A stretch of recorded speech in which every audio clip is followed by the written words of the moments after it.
Our trip in 2016 was to the west side of France.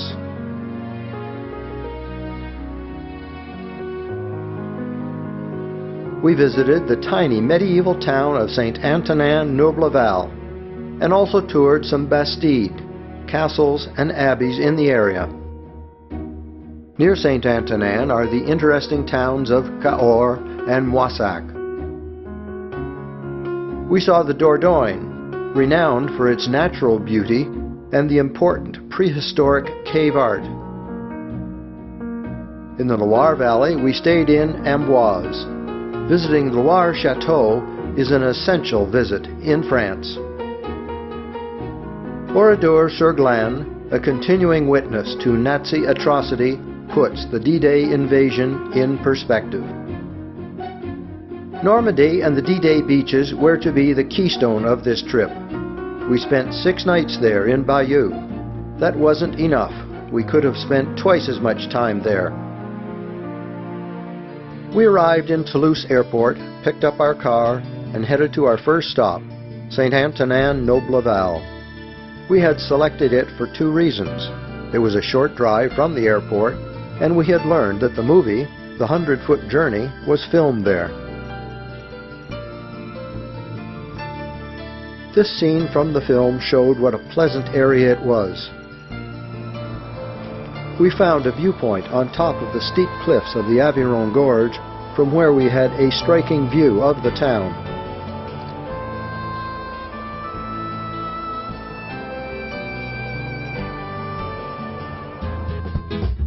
Saint-Antonin is a typical medieval town, quaint but not designed for cars in the center of it.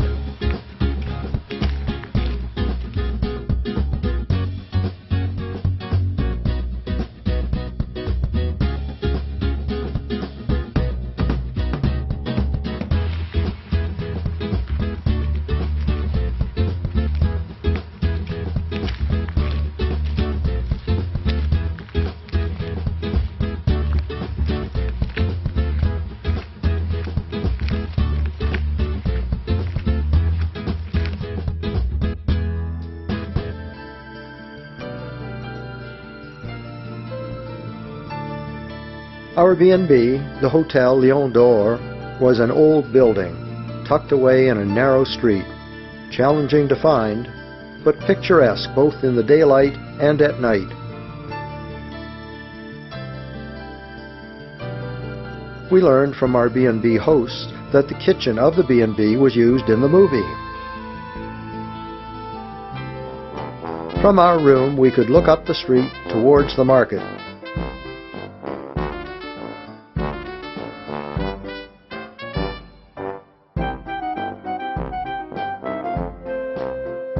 Interesting when lit up at night. The townspeople were hired to set it up for some of the film scenes.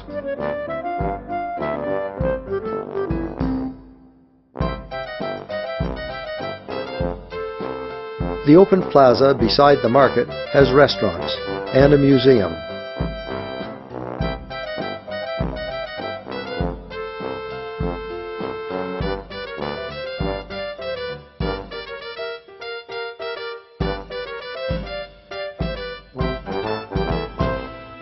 The film also used this location.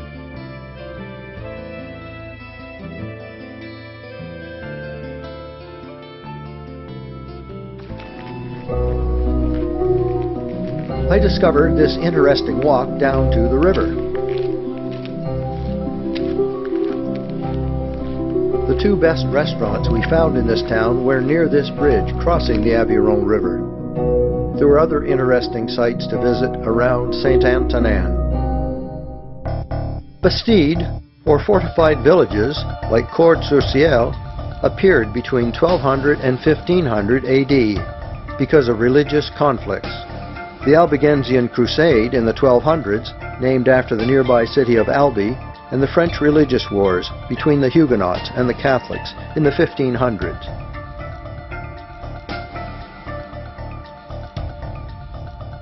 We visited the Bastide of Bruniquel on a quiet day.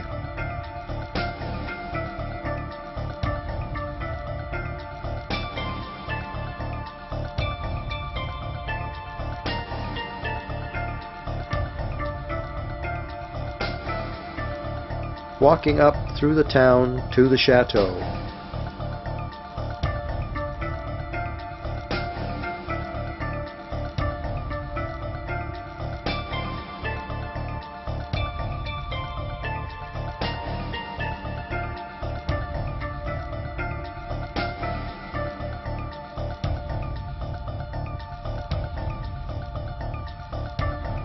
This doorway leads to the new chateau, dating from the 1600s, with a small armory.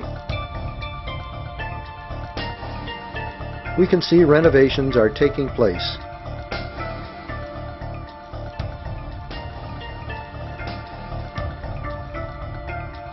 From the gallery, we have an overview of the valley.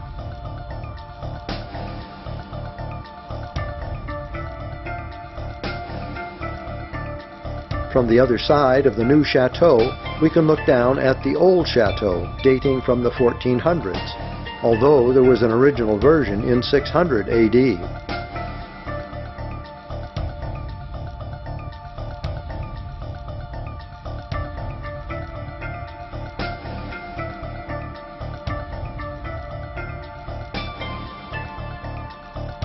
On our way back to our B&B, we passed another bastide, Toulouse.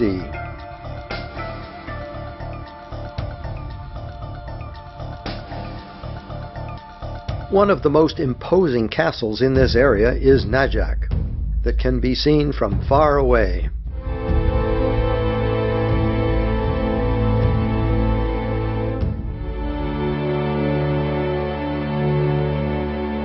The town of Najac is built on a long, narrow ridge, with the castle at one end.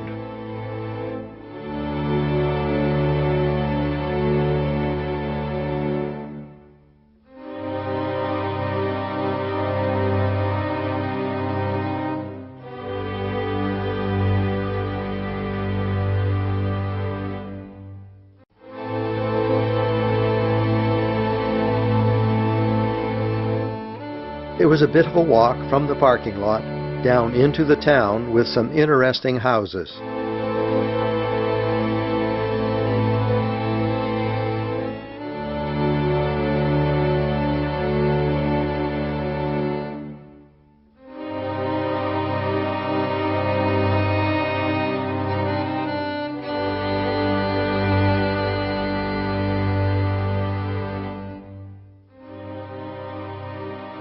Then huff and puff up to the castle.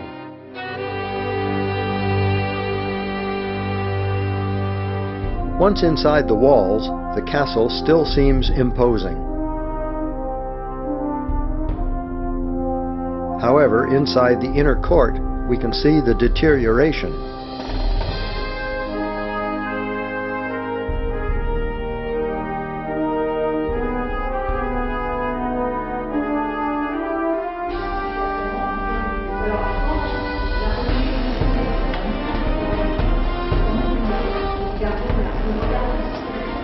From a secret passage inside the castle, I was able to access an overview of the inner court. From outside the castle, we can look back at the town.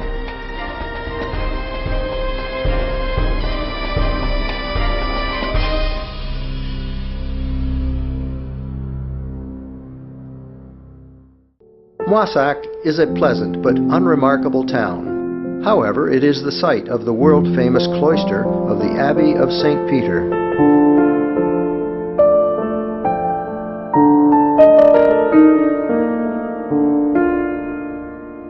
The cloister, as well as the shops, was closed for lunch, so we got a table at a cafe just outside the church.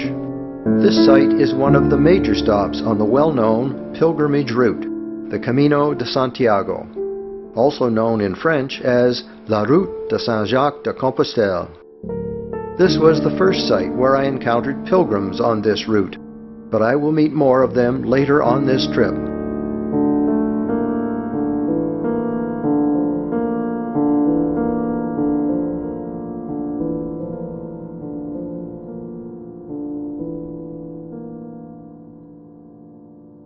The tympanum, the part over the entrance, is a masterpiece of Romanesque art from the early 1100s. One feature inside the church is the decoration on the walls. It is not wallpaper, but paint.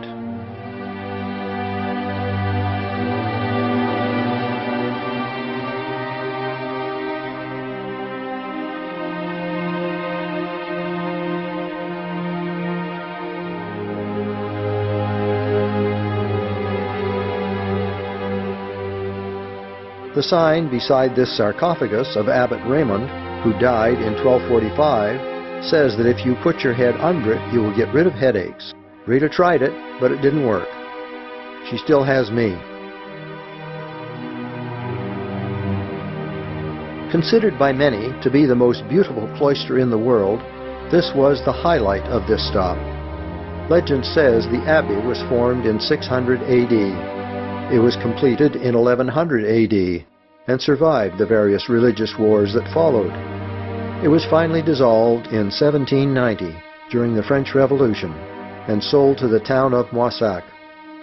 The sculptures on the capitals of the columns display diversity and finesse.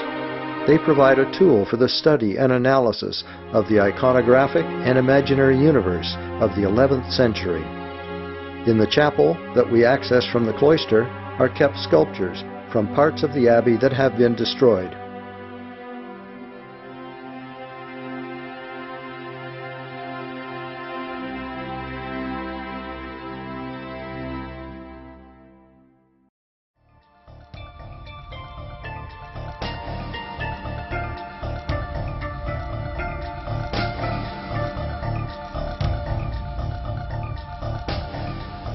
The main feature of the town is the Pont Valentré. This fortified bridge, built in 1308, is one of Europe's best medieval monuments. Cars no longer use it, but pilgrims on the Camino de Santiago de Compostela still use it.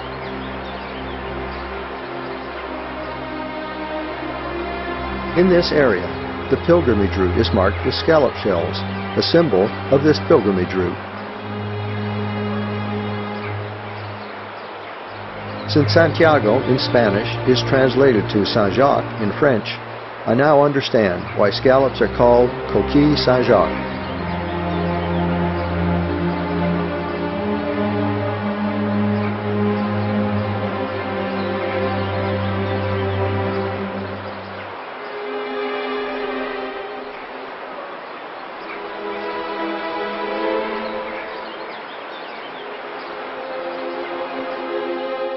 In this town, there were still reminders of French resistance against Nazi occupation.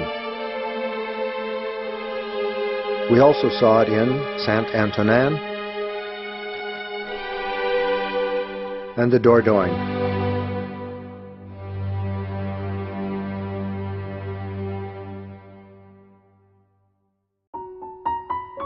The Dor River gives its name to the famous Dordogne area.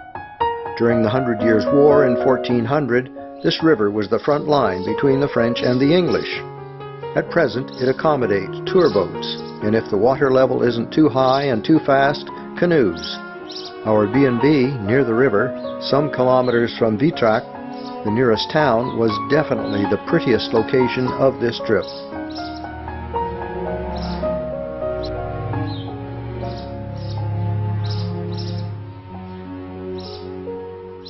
The caves in this area contain the earliest prehistoric art created by man in Europe. I was too late to make reservations to visit one of the caves. However, a replica called Lascaux II was available, and we took advantage of it. The Lascaux cave was discovered in 1940. Because of deterioration of the paintings in the actual cave, due to atmospheric changes from visitors, it was closed to the public in 1963. 200 meters away from the original, the faithfully reproduced Lascaux II was opened to the public in 1983. The colors used are quite amazing: black, white, red, and orange. Drawings were even made in 3D using the shape of the rock outcrops. The symbols and dots have not been interpreted, but are used consistently at different sites. There are numerous similar caves in this part of France. The Lascaux paintings have been dated between 15,000 and 13,000 BCE, 17,000 years ago. There are 11 other caves that have been discovered and researched. The oldest has been dated at 35,000 BCE, the most recent at 10,000 BCE.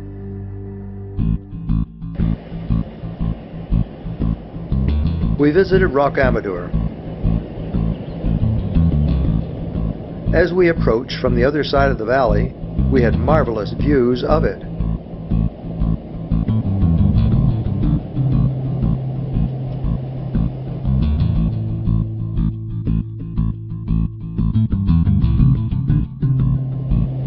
We crossed to the other side of the valley, drove up to the town.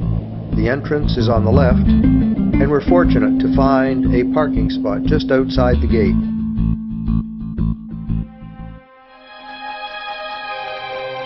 Above the town is the famous pilgrimage site, the Cité Religieuse, a cluster of chapels and churches. We went up by elevator, but this man is completing the climb by the stairs. Around the corner from Le Petit Paradis, we are following Rita into the sanctuaries.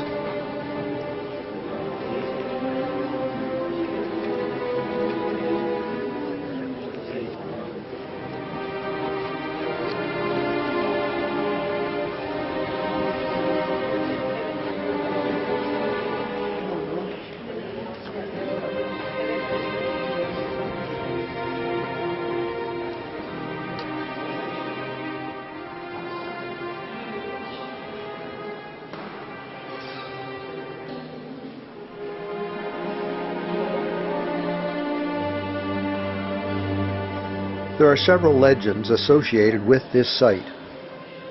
That the sword of Roland was embedded in the rock. That the non-decomposed body of Saint Amador was discovered there in 1100 AD. The legends have drawn pilgrims since the Middle Ages, including Jacques Cartier, who vowed to visit if he returned safely from Canada to France. The chateau is on top of the cliff. From the chateau, we could look down into the Cité Religieuse we had just left.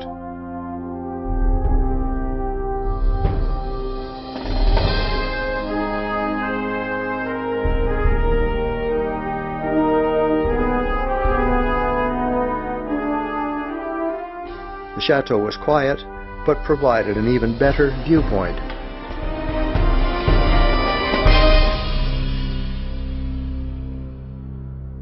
The 100 Years' War was a series of conflicts around 1400 AD between England and France as well as their allies.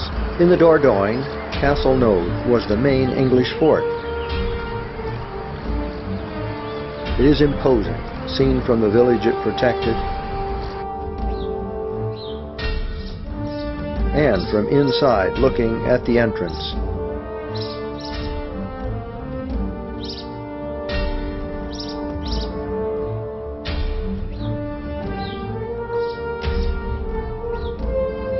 From the central donjon tower, we entered the powder magazine, located safely deep under the castle. We climbed up to the defensive positions.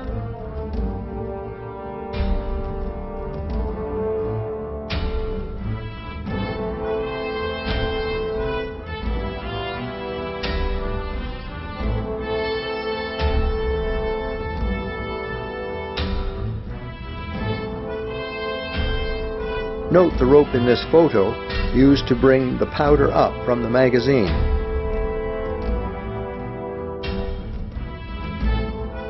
This multi-barrel gun is called an organ. Other vicious medieval weapons. Outside we have a supersized crossbow. There's a plaque here on it. Siege engines provided protection for soldiers attacking the enemy. The trebuchets are the most impressive, visualizing the large boulders they could throw.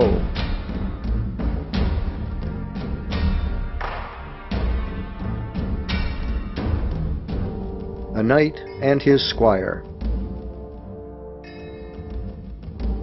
The Chateau Baignac, seen in the distance across the river, was occupied by the French. Speaking of Baignac, on our way there, we stopped at another town called Roch-Gajac for a visit as well. There were busloads of seniors getting organized for a river cruise in these boats.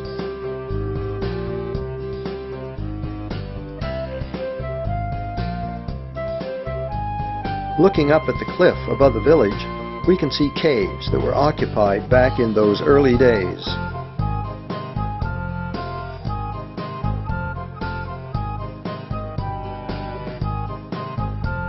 There is also an upper street there with shops.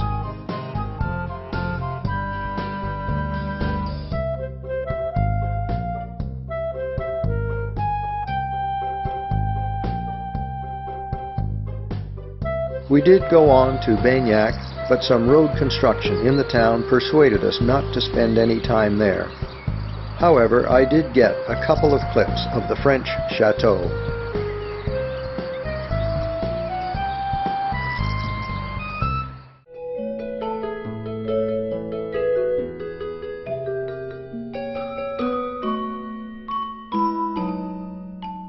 The Loire Valley was cottage country for French royalty from the 1400s on.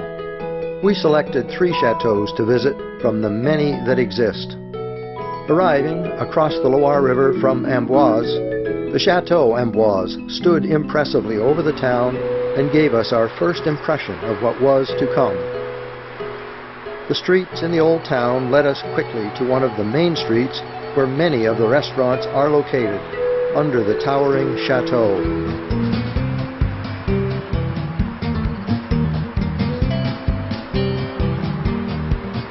I thought it was a long way to come for a taco salad.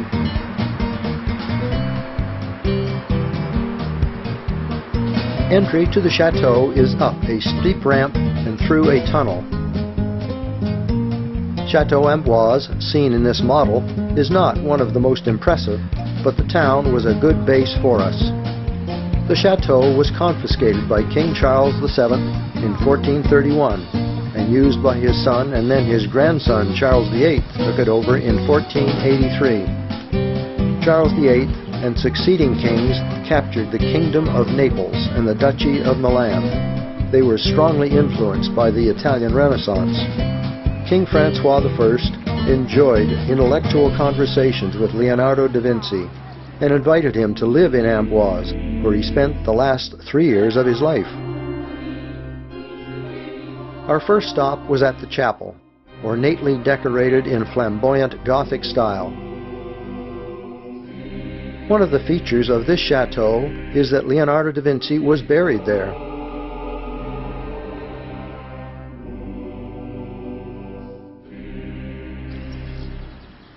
The Royal Lodge features both Gothic and Italian Renaissance style.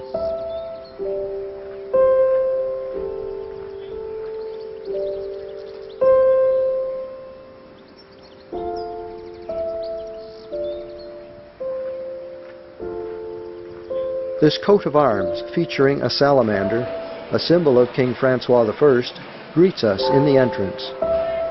The council chambers, portraits of Charles VIII and Anne of Brittany symbolize the union of Brittany with France. The King's dining room with late 1500s furniture. The King's bedroom of the same period.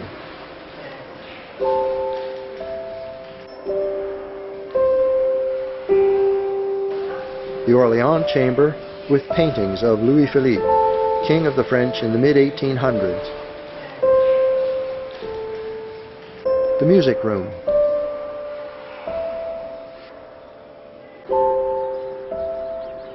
The views of the Loire River from the chateau are interesting.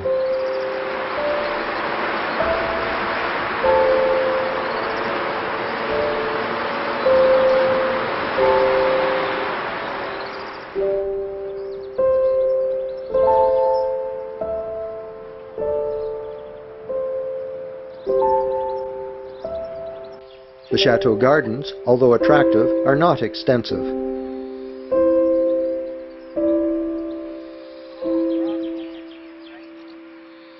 They contain one interesting feature, a monument to some Algerians in the household of Emir Abd al-Qadir, who were imprisoned here after being captured during the colonization of Algeria in 1847.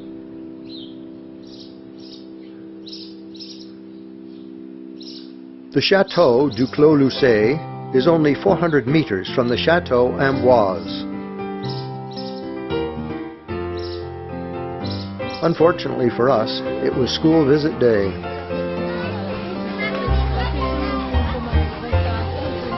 King Francois I held Leonardo da Vinci in great esteem, so he provided a residence and a princely allowance to him for the last 3 years of Leonardo's life, asking only to have intellectual conversations with Leonardo. The highlight of the visit was the numerous models of his inventions and videos describing their operation.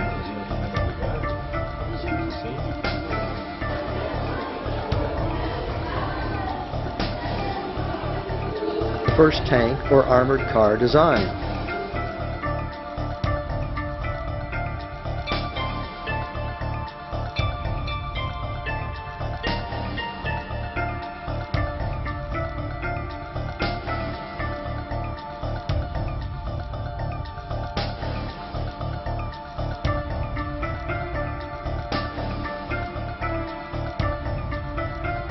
A hygrometer based on salt in one pan becoming heavier when it absorbs moisture.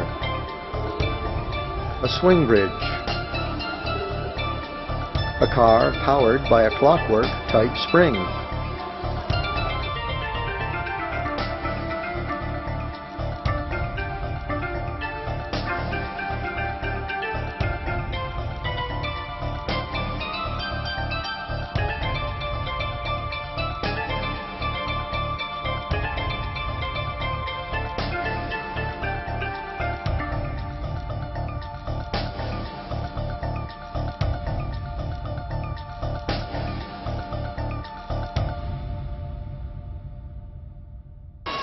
The garden behind the house must have been a pleasant spot for him.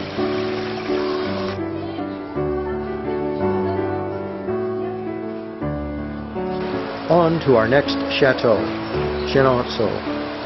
It is unique because it was built across the River Cher. It was a gift from Henri II to his mistress, Diane de Poitiers, seen in these paintings. It is said that the 35-year-old Diane had become his mistress when he was 15.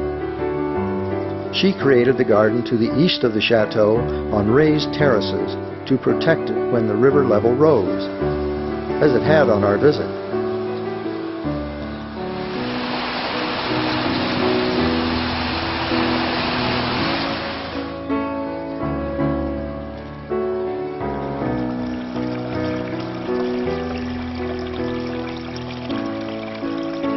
This drawbridge crosses a drainage canal around the garden.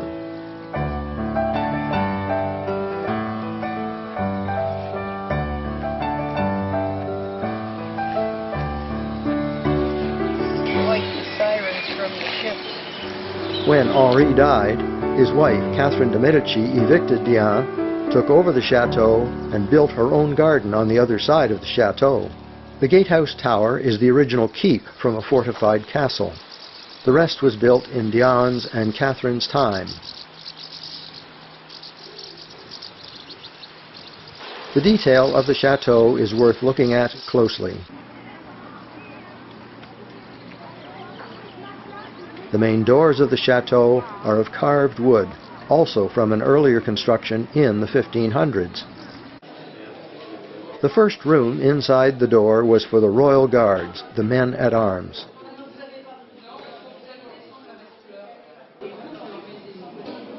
Next to it is the chapel.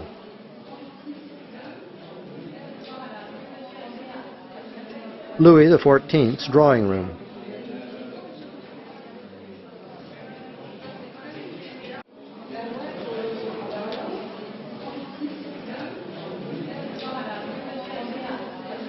Presumably Henri's widow, Catherine de Medici, got her revenge by placing her own portrait in what used to be Diane's bedroom.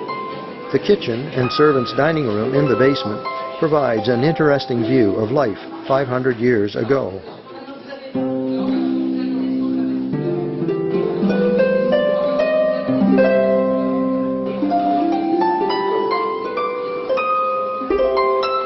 The gallery is the long room built over the river.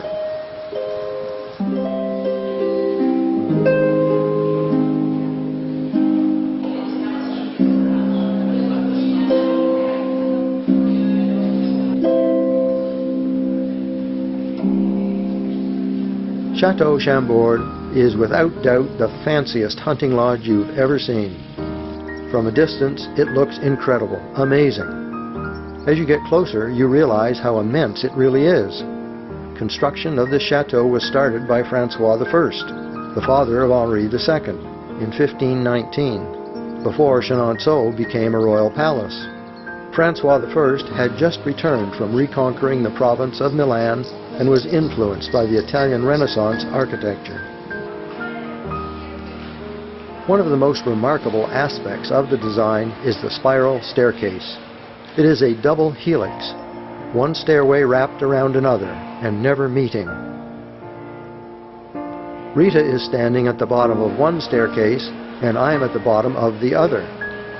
It's thought that Leonardo da Vinci was involved in the design. The symbols in the ceiling panels refer to Francois I, the salamander we have seen before, and the F for his name. As a hunting lodge, the trophies had to be displayed somewhere.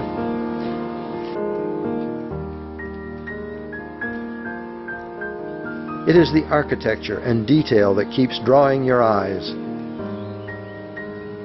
From the outside balconies, we get close-ups of the many details.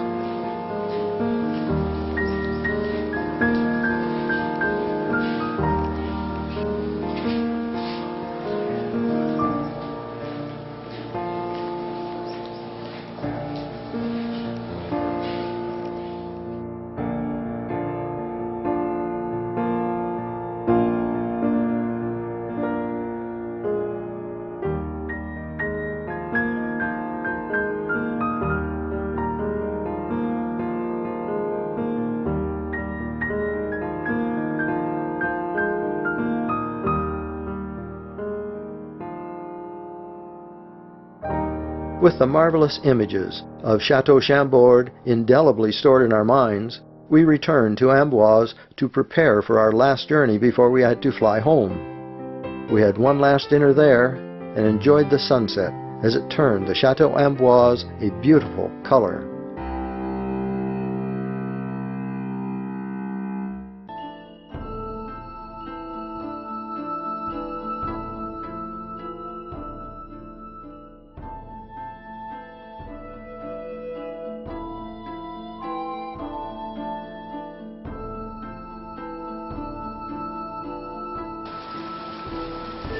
One of the major sites to visit in Bayeux was the Bayeux Tapestry. It was created sometime prior to the mid-1400s. This amazing and historical treasure of wool embroidery on linen is 70 meters long and half a meter wide. The tapestry story. Edward, King of England, doesn't have an heir. He sends Harold, the most powerful English noble, to Normandy with the message that William, Duke of Normandy, is to become King of England after Edward's death. Harold takes the message. William requires an oath of loyalty from Harold. Harold returns to England. Despite his oath to William, after Edward dies, Harold has himself crowned King of England. William comes to England and defeats Harold at Hastings in 1066. This established England as a European country instead of an island nation.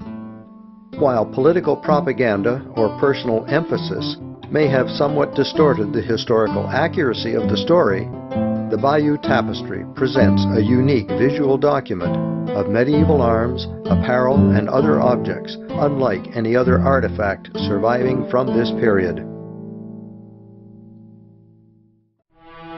Once again, we came home with great memories, this time from some parts of France that were quite different from previous visits.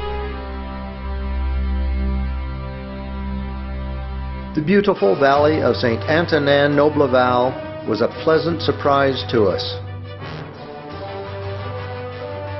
The defensive castles in the Dordogne region and the Bastide in the Saint-Antonin area were as imposing as the pleasant vistas were peaceful.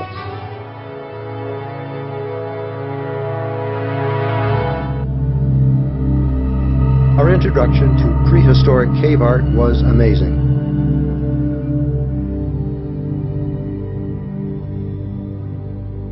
The architecture of the Chateau of the Loire Valley displayed another aspect of the French flair for the artistic.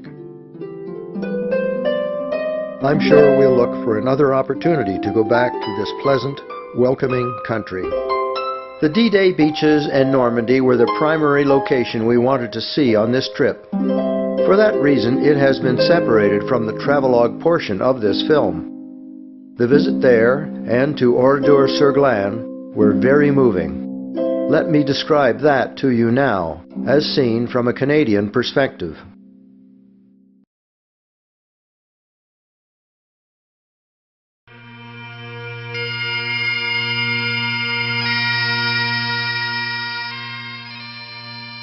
The number of Allied casualties on D-Day and in Normandy is immense. The graves in this Canadian cemetery are only a small fraction of the total.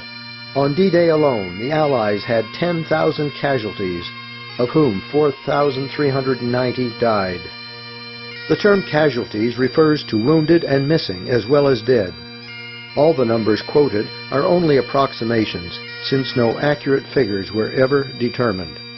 In the entire Battle of Normandy, the Allies lost 209,000 casualties, including the deaths of approximately 37,000 ground forces and 16,700 among air forces. And these were lower numbers than anticipated. The invasion planners expected to have as many as 75,000 casualties from the ground forces just on D-Day alone. Several grave sites caught my eye. This corporal served in the regiment from my hometown of St. Catharines. This staff sergeant was an armorer in my corps, the Royal Canadian Electrical and Mechanical Engineers. There were also these two unknown soldiers from Canadian regiments. It was imperative that an evil system was eliminated. This sacrifice of human life was the unfortunate cost. Just 4 days after D-Day, the Nazi Das Reich SS Division was on the move towards Normandy. When one of their officers was killed by the French resistance, they took out their reprisal on the village of Oradour-sur-Glane by rounding up the villagers and systematically murdering 642 people. It is now one of several martyr villages in France commemorating this type of wickedness. There is stillness over the village that is respected by the visitors, who were all moved by the same deep emotion as us while walking through and reflecting on the sad event.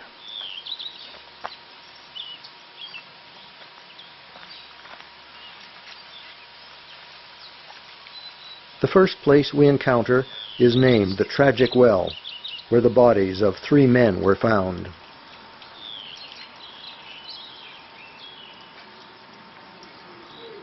At the fairground assembly area, the men were separated from the women and children. The men were taken in 6 groups to barns and garages in the village.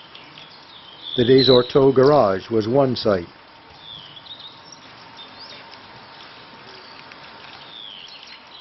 The Beaulieu Forge was another site.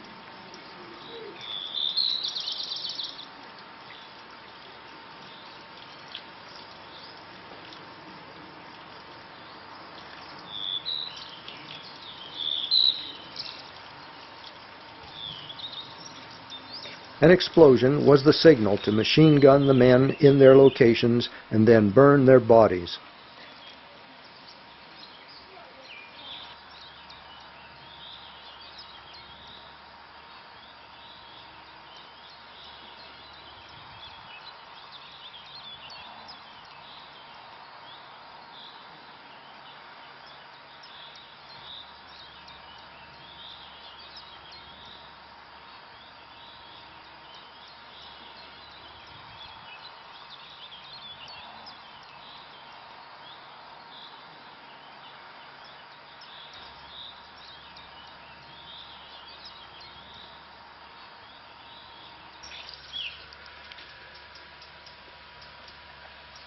To emphasize how ordinary this village was, signs show who lived in the various houses and what their occupations were.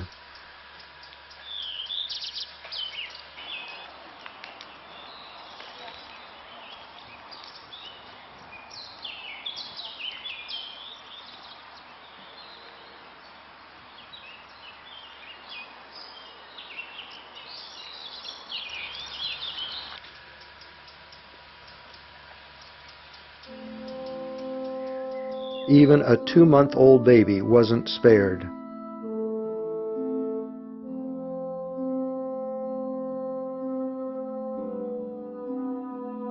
From this barn, only 6 men escaped.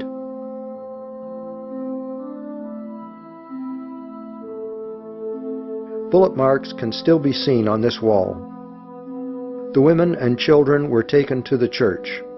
In the church, a fire was set to burn the women and children alive.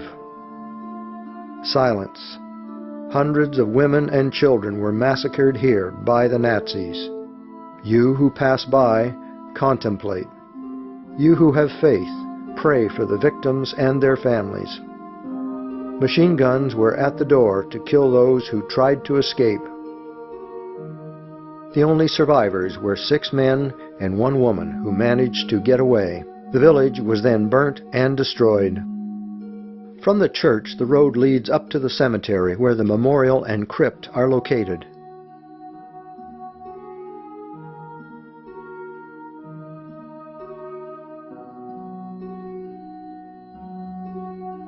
The crypt into which we descend through this doorway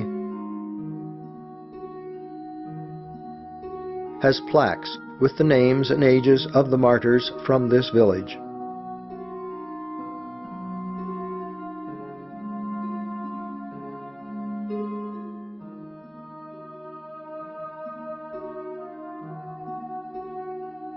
The cases contain items recovered from the ruins, like these watches that record the last hours of their lives.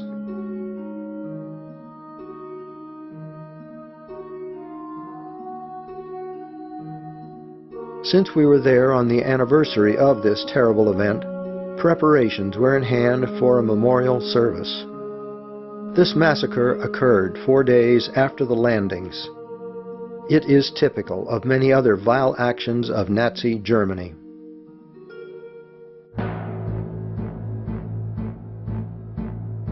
The invasion came across the beaches.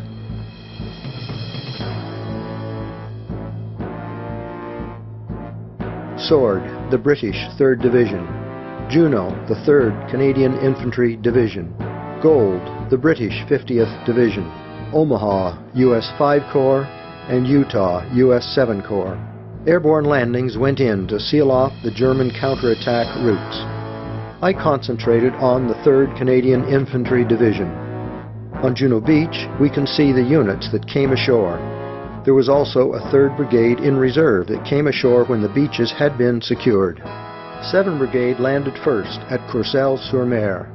Winnipeg Rifles B Company landed under direct fire and was pinned down. The 1st Hussars amphibious tanks landed later than planned due to heavy seas and started taking out German gun positions. Amphibious Sherman tanks, like this one, had canvas sides which were raised above the hull and 2 propellers to operate in the water. Winnipeg Rifles D Company, on the part of the beach shown here, faced less resistance, as did Canadian Scottish C Company, who moved into Courcelles and eliminated machine gun positions. In Regina Rifle Sector, 1st Hussars tanks landed first with the objective of taking out heavy gun emplacements. The remains of 1 bunker can be seen in front of the Cross of Lorraine. Regina Rifles A Company met heavy resistance. B Company landed, but D Company landing craft hit mines on the way in. Only 49 D Company soldiers reached the beach. It took an hour for the regiment to get off the beach and push inland. On D-Day, there were no grassy dunes, just flat beach and obstacles for the invaders to surmount. In the area behind the beach at Courcelles is the Canadian Juno Beach Centre, with a memorial to the Royal Canadian Navy. of the highlights is the opportunity to tour a German bunker that Rita is sitting on here. The center is staffed by young Canadians on temporary assignments. Canada is professionally represented, both physically and by the individuals we met there. Just how thick the walls really are. It's really going to take the heaviest naval shells to be able to penetrate a bunker like this one. 8th Brigade landed at Saint-Aubin-sur-Mer and at Bernières-sur-Mer, seen in this air photo taken on D-Day. At Saint-Aubin-sur-Mer, the North Shore New Brunswick Regiment came ashore on this beach. The North Shores left the landing craft in chest-deep water. With a 100-meter sprint across open beach, they suffered heavy casualties from mines and from the strong point that hadn't been silenced by the bombardment. This gun position was one of the problems for them. A Sherman tank managed to get inland from the beach and returned on this road to knock out the gun.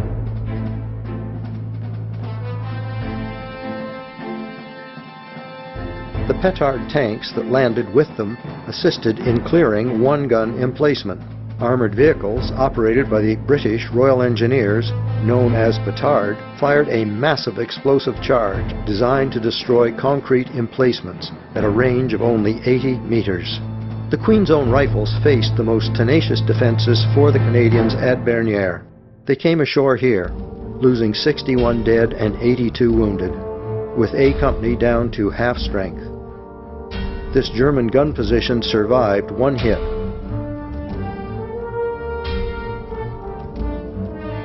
This building took a lot of hits.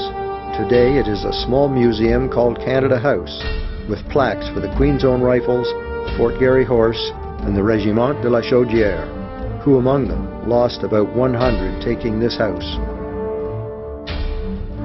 This was the first memorial to be erected of the many to be seen.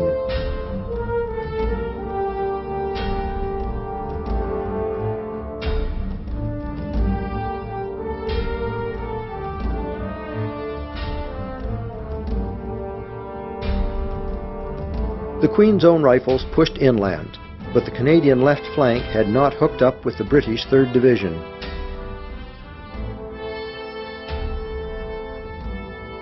The Régiment de la Chaudière from 8th Brigade and the North Nova Scotia Highlanders from 9th Brigade came ashore when the beach was taken and secured the left flank. The wounded were cared for on the beach before they could be evacuated, and German prisoners were taken off the beaches.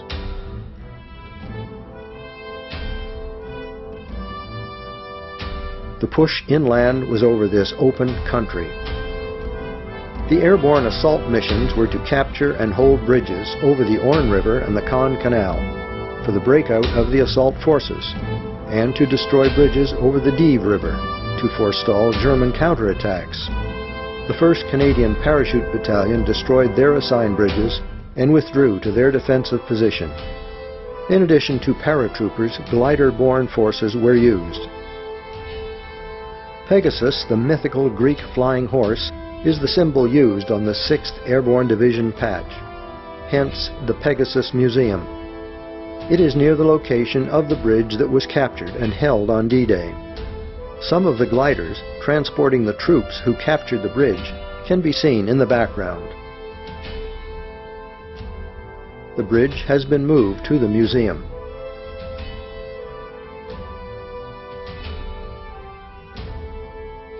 The Horsa and Hamilcar gliders were used by the British on D-Day. The Horsa glider carried up to 25 soldiers, or a 6-pounder anti-tank gun, or a jeep and trailer. 316 Horsa gliders landed with the 6th British Airborne Division. 6 gliders were used to carry the force that captured the Pegasus Bridge over the Caen Canal. The advantage of gliders over paratroops was that the assaulting forces were more concentrated when they landed. After being towed off behind a Dakota or bomber, they were released close to their landing site, but landings could be an adventure.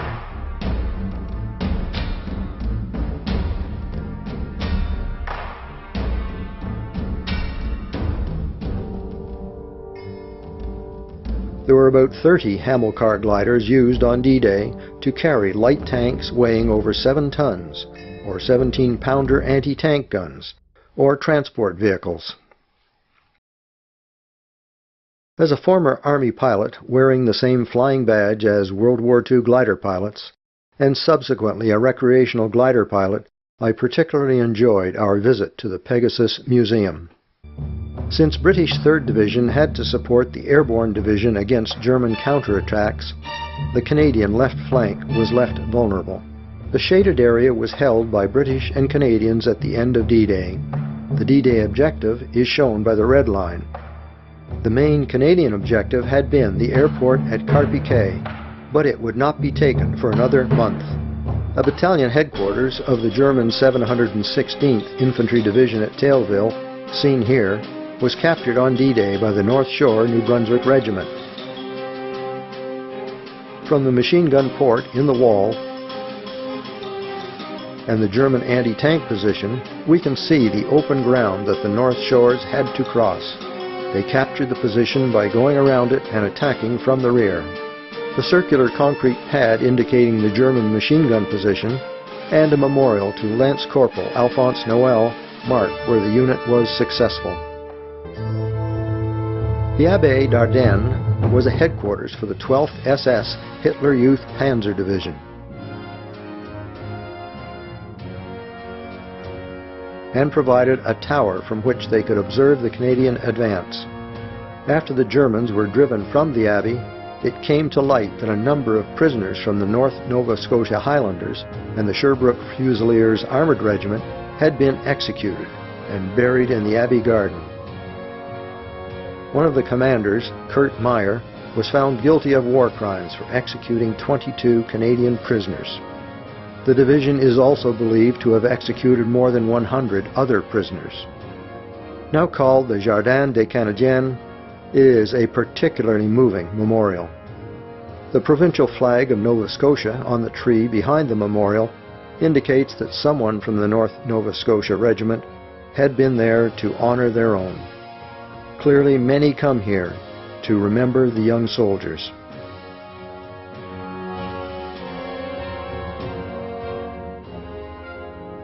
Shell and bullet marks in the wall can still be seen from when it was eventually overrun by the Canadians.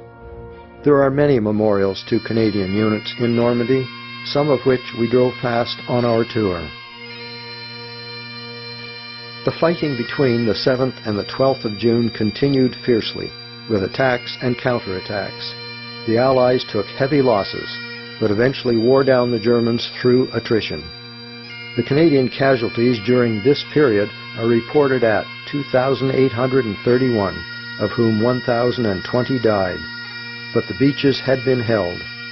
Over 54,000 vehicles and 104,000 tons of supplies had been landed. The Mulberry Harbours, conceived by Winston Churchill, were what permitted the Allies to supply and reinforce their troops. That area is now called Port Winston. From the Debarkation Museum in Arromanches, the remains of the caissons used as breakwaters can still be seen. These 1944 air photos show the Mulberry Harbour off Gold Beach.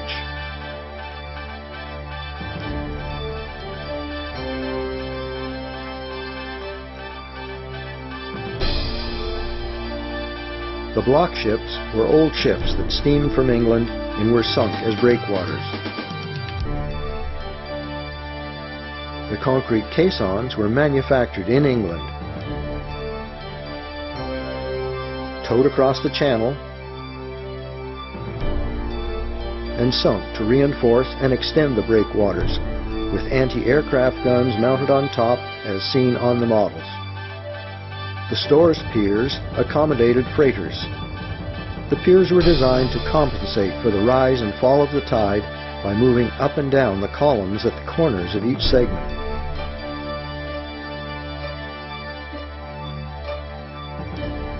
The LST pier permitted the tanks to drive off the tank landing ships and proceed directly to shore. And the barge pier was for offloading barges. One segment of the floating roadways can be seen outside the museum.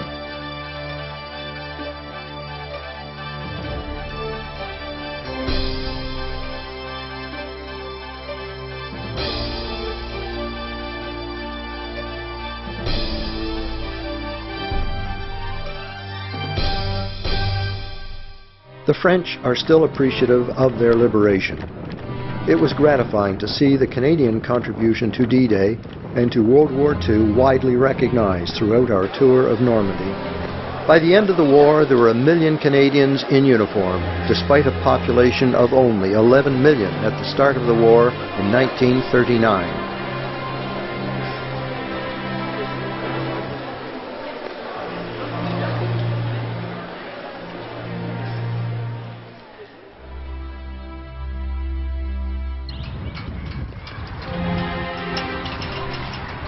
The Con Museum, the largest in the area, has a memorial garden.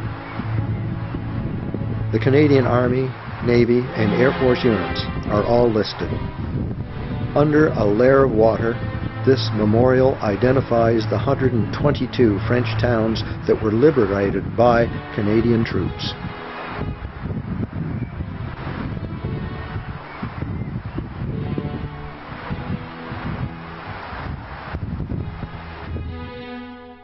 Oradour was not a crime due to madness, but the logic of a system.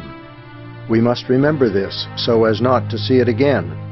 We must live and build a world in which crime will be folly again, and reason will be peace. It was a hard, vicious war, expensive in both lives and material, but there is no question it was absolutely essential. I wonder if our nations, our politicians, and our citizens are still capable of that kind of sacrifice.